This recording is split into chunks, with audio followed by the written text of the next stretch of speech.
Hi everyone, in this video we are on page 3 of the note packet, and on this page we're going to be starting by looking at trigonometric functions. So we've talked briefly about sine, cosine, and tangent in regards to the unit circle, but next we're going to be looking at reciprocal trig functions as well, and how we can solve for these 6 trig functions based on given ratios or even given angles. So first, some ground rules up at the top. No square roots in the denominator. When this occurs, we need to rationalize the denominator using creative forms of 1.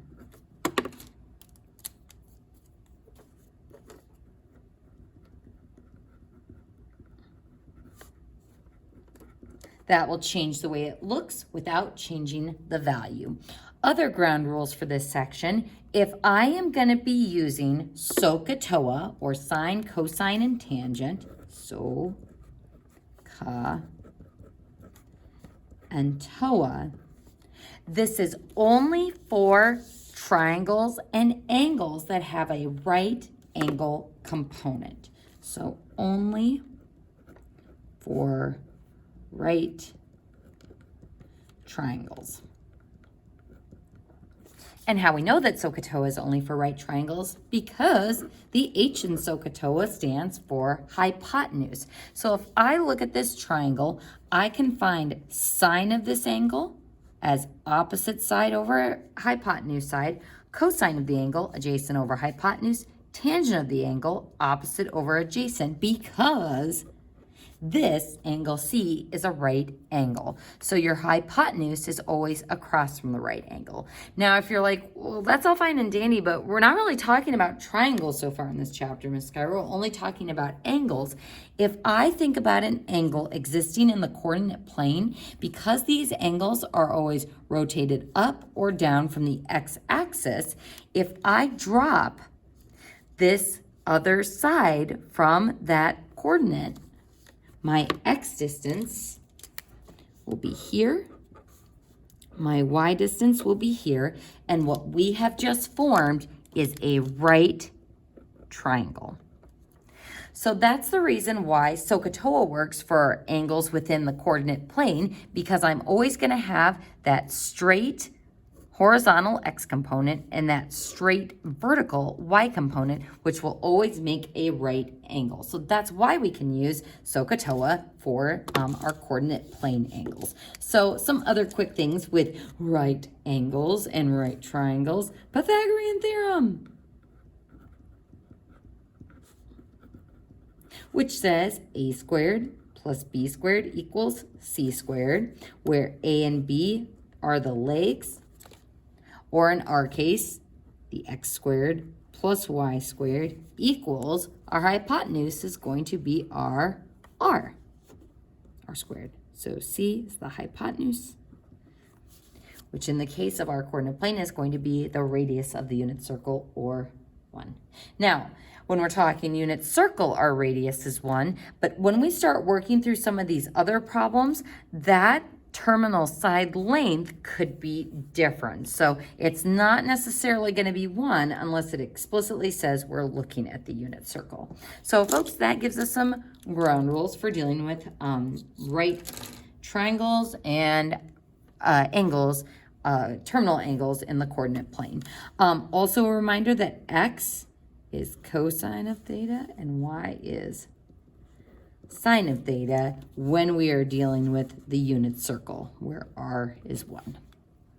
All right, folks, so let's go ahead and jump into this box to review SOHCAHTOA and the reciprocal trig functions. So first, sine is opposite over hypotenuse, cosine adjacent over hypotenuse, tangent opposite over adjacent. So that's pretty straightforward. Now, the reciprocal trig functions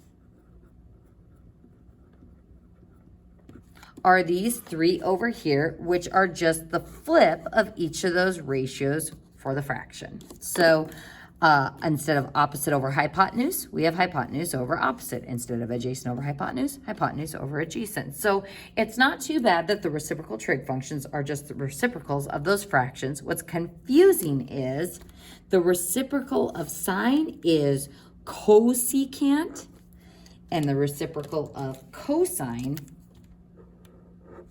is secant.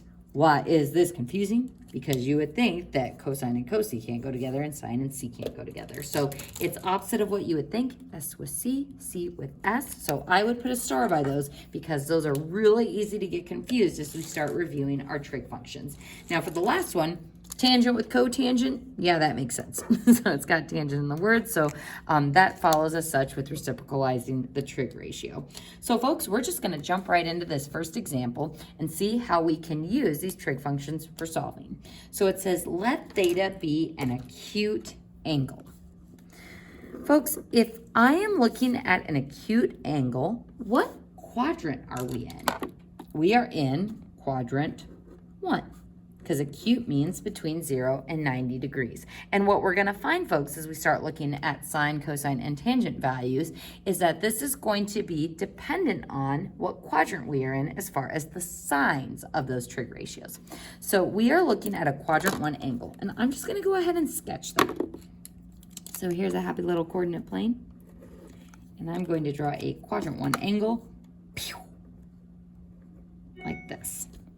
And if I drop that perpendicular line, this again is my x distance, that is my y distance.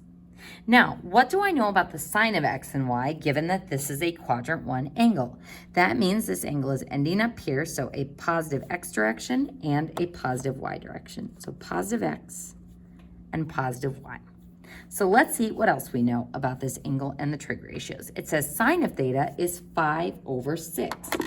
Now, that means my sides of that triangle, or the sides that make up the x and the y distance, are in the ratio of 5/6 for the opposite over hypotenuse side. So sine is the so part of SOHCAHTOA, so opposite over hypotenuse.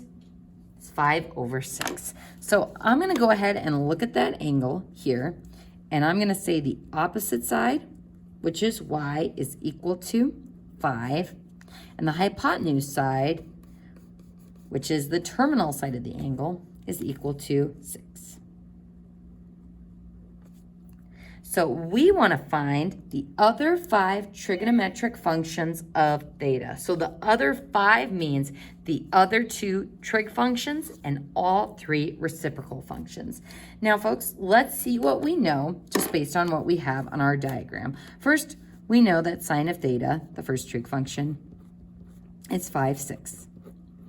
Now, cosine of theta would be adjacent over hypotenuse. So if I look at theta, the adjacent side is my x distance over my hypotenuse, which is 6. So what's my problem? We don't know what that x distance is. How can we find it if we know 2 out of the 3 sides of a right triangle? We can use the Pythagorean theorem. So I'm going to take x squared plus 5 squared, my y, is equal to 6 squared. Because that's the hypotenuse of that triangle. So when I simplify this, we get 36 minus 25, or 11. So x squared equals 11, square root. Now, folks, normally when we square root, we include a plus or minus in front of our square root. But we're not going to put a plus or minus here because we know the exact sign of x. Is x, since this is a quadrant 1 angle, going to be positive or negative? It is going to be positive. So I don't include the plus or minus. We can just put a plus or nothing at all because I know the sign of x because this is in quadrant 1. Now, if this was a quadrant 2 angle, then our x value would be negative, or in quadrant 3, it would be negative. So that's one of the tough parts about this, folks, is we're not just solving algebraically, we are going to have to reference our graph and think about what quadrant this angle is as we start solving. So now I know that x is radical 10. Ooh, not radical 10, radical 11. I'm going to go ahead and scratch that out. That is radical 11, and that is my adjacent side. So if I want to find cosine, that's going to be the part of SOHCAHTOA, or adjacent over hypotenuse. So looking at that theta, the adjacent side is rad 11 over my hypotenuse side, which is 6. Can't simplify it. It's gross. That's as simplified as our fraction will get. So then tangent of theta is opposite 5 over adjacent radical 11. So 5 over radical 11. Uh-oh. Folks, what is our problem here?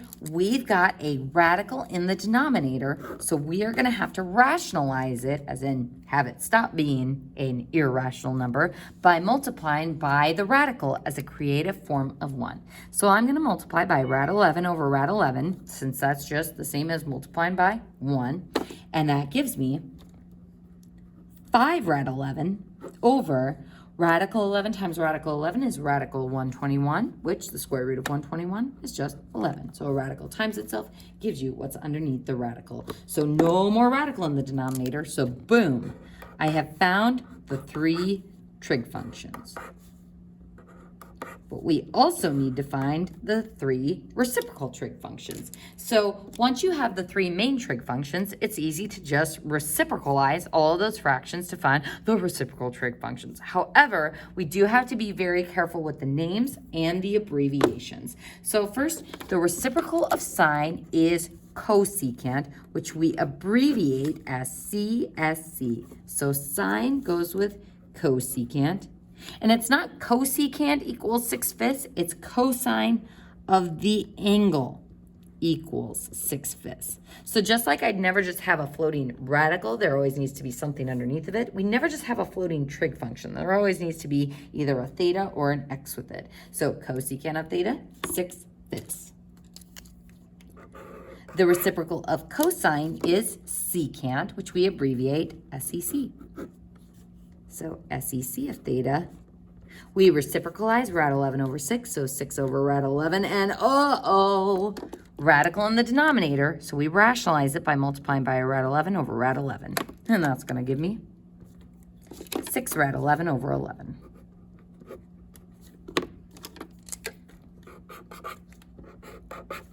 My last and final reciprocal trig function is cotangent, which we abbreviate COT. So COT theta is equal to, now here's where it gets kind of interesting.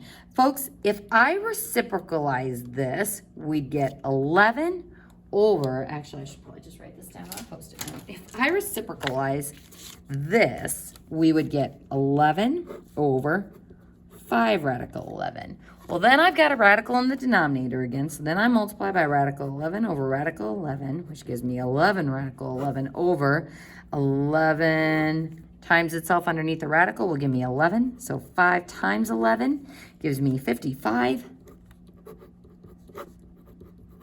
Take an 11 out of both of those, and we get rad 11 over 5. That works, but it's kind of a lot of work. Because we already had to rationalize this denominator once, instead of reciprocalizing the rationalized denominator, we actually can go back to 5 over a radical 11 and reciprocalize that. So if I reciprocalize 5 over radical 11, we just get radical 11 over 5, and that is exactly what we got doing it the long way. So it's just kind of a little shortcut where if you already had to rationalize the denominator, you go to that irrational version and just reciprocalize it for the reciprocal trig function. And folks, that is all 6 trig functions for that angle. So it's kind of cool because all we knew is that theta was an acute quadrant 1 angle. We don't even know what theta is. We don't actually know the degree or the radian measurement, but we were able to find all of those side relationships relative to that angle. So folks, let's go ahead and take a deep breath. And let's go ahead and move to our next example. It says find sine of theta and tangent of theta if cosine of theta is 2/7 and sine of theta is less than or equal to 0. Now, folks, it says to only find sine and tangent. We're actually going to find all the trig functions again. So let's start with our given information. We know that cosine of theta is adjacent over hypotenuse. So adjacent over hypotenuse. So what does this tell me about my x value and my hypotenuse. Well, given that this is a positive 2 and 7 would be my hypotenuse or my r there. That would be a positive 2/7. So that means that my x has to be positive. So positive cosine means a positive x. Now, my sine of theta is less than or equal to 0. This means that my sine or my y value is going to go down. So a negative y value. So folks, what quadrant are we in if we have a positive x and a negative y? That is going to be a quadrant 4 angle. And you can use Roman numerals or you can use the number 4, but I do find it very helpful to draw this angle. So here's a coordinate plane. There's my quadrant 4 angle. So if I drop a perpendicular to my x-axis, there's theta. Here's my right angle. This is my positive x. Direction going this way, and then my negative y going down. All right, folks, so we know that the adjacent over hypotenuse ratio is 2/7. So I'm going to let my adjacent side, or x, be 2. And my hypotenuse side, or the side over here, be 7, which is the length of the terminal side of the angle. So the hypotenuse is 7. Now, what we don't know is what the y value or the hypotenuse, or what the sine value is for that one. So if I want to figure out what the y value is, and we know the adjacent side and the hypotenuse, we can use the Pythagorean theorem to solve this. So x squared plus y squared equals r squared, or a squared plus b squared equals c squared. My x squared is 2 squared. My y squared is what we're looking for, or we're looking for y. And then the radius, or the length of that terminal side, is 7. So 7 squared is 49. All right, folks, so if we have 2 squared and subtract it over, that gives me y squared is 45 square root. But before we talk about the sine, the square root of 45 can be simplified. So not only do we want to rationalize our denominators, we also want to simplify our square roots. Folks, I always show breaking it down into the perf square factor and the non-perf square factor. So this would be 3 rad 5. Now we got to be careful here, because when I square root, normally we would put a plus or minus in front, but it's not going to be a plus or minus. We know that the sign of the y value has to be negative because it's in quadrant 4. So we include that negative sign in front of that y value, which we're going to use to find the rest of our trig ratios, because y is my opposite side to that angle, theta. So let's go ahead and start with sine. Sine of theta is opposite -3 rad 5 over hypotenuse, which is 7. Gross! Can't simplify it. It is what it is. So that's our first trig ratio. Next, cosine of theta is equal to adjacent, which is 2, over hypotenuse, 7. And that was our given, but we're writing it anyway. Next, tangent of theta is equal to opposite, -3 rad 5, over adjacent, 2. Another very gross looking fraction. And now the super fun part is reciprocalizing all of these. And as you can see, we're going to create some radicals in the denominators when we start reciprocalizing these. So we will have to rationalize those as well. So let's go ahead and start by finding the reciprocal of sine, which is cosecant, CSC. Reciprocalizing that, we get 7 over -3 rad 5. Now, I don't have to multiply by -3 rad 5 as my creative form of 1. I only need to multiply by the radical part. The -3 is fine. It's just the radical 5 that needs to be rationalized. So when I multiply these, 7 times radical 5 is 7 radical 5. And then -3, don't forget about that -3, times radical 5 times radical 5, that would be radical 25 or 5. So -3 times 5, -15. So there's cosecant. Next, the reciprocal trig function of cosine is secant, so SEC. And woohoo, no rationalizing there. Reciprocalize that trig ratio, and it is just 7/2. Moving on to tangent, when I reciprocalize this one, it is cotangent, so cotangent of theta. And again, folks, I'm going to be picky on the homework about including theta or x when you are stating those trig ratios. Cotangent of theta is equal to 2 over -3 rad 5. And when we multiply by rad 5 over rad 5, we get 2 rad 5 over -15. And we have now found all 6 trig ratios.